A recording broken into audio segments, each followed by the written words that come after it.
nous, nous avons un petit peu de problème au niveau des inondations, donc on pourrait peut-être imaginer une très très grande protection. Et puis surtout par rapport à la mobilité, dans les rêves les plus fous, on pourrait peut-être s'occuper de cette Garonne qui nous fait peur, mais qu'on essaie de maîtriser et qui pourrait nous sortir un peu de cette presqu'île qui est un peu oubliée dans les mobilités actuellement.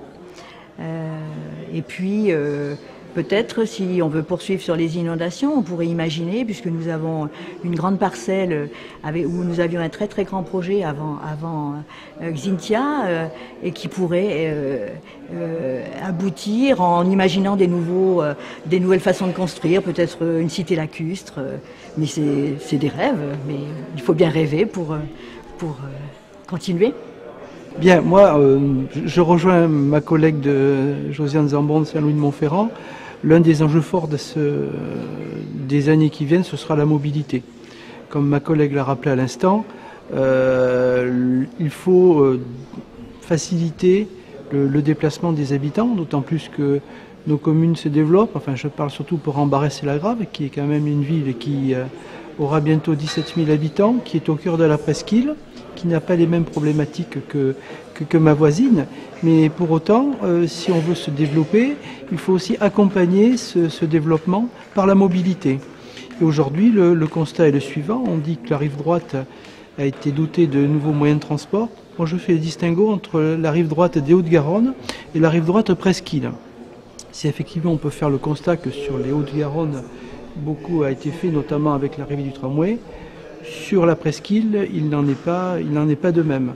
Alors que dans les années qui viennent, il faudra effectivement faciliter le déplacement des habitants, même si d'autres possibilités de travailler seront là. Je pense en particulier au télétravail. Mais il faudra quand même rapprocher, à la fois faciliter les déplacements de nos habitants.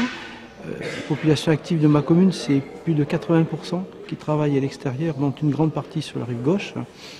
Et voilà, donc c'est un enjeu fort pour moi qui est la mobilité dans les prochaines années. On avait imaginé des pôles multimodaux, que ce soit en Ambarès ou à Bassins, où on pourrait rejoindre donc le train. Et là, nous, notre gros enjeu, justement, dans cette mobilité, c'est le train, parce qu'on est à 15 minutes du centre de Bordeaux, enfin de la gare de Bordeaux. Voilà, donc ça serait un plus de faire des fusions comme ça, de projets. Effectivement, le train, c'est pour nous l'enjeu, effectivement. À travers la mobilité, on a sur la presqu'île 4 haltes TER qui sont sous-utilisées. On en a 2 sur Bassins et Ambarès et 2 sur la ligne qui arrive de Saint-André-Cubzac à Ambarès aussi, à La Grave d'Ambarès et à Sainte-Eulalie-Carbon-Blanc. Voilà. Donc il faut savoir que le matin, notamment sur la ligne qui arrive de Libourne, on a une 14-15 TER qui passent entre 6 et 9 heures le matin. Il n'y en a que 4 qui s'arrêtent à La Gorpe, à Ambarès. Voilà. Donc l'enjeu des prochaines années aussi, alors la métropole n'est pas compétente en matière de train, mais pour autant il faut qu'il y ait une pression qui soit mise sur la région, qui est une véritable volonté politique, sur la région et la SNCF pour faire de ces lignes un véritable RER. Et comme me disait ma collègue, on était à une dizaine de minutes de la gare Saint-Jean, et ça réglerait beaucoup de problèmes pour le déplacement de nos habitants, de façon générale de la presqu'île. Qu'est-ce que c'est pour vous Bordeaux Métropole en 2050 ? Je dirais déjà, je suis ravie que cette consultation ait lieu. Et nous, sur cette journée là sur la rive droite, la grande rive droite, c'est une lumière, comment vous dire, il existe le GPV, donc rive droite, avec les grandes communes comme Floirac, Lormont, Senon et Bassins. Il y a aussi un groupe qui travaille sur la plaine.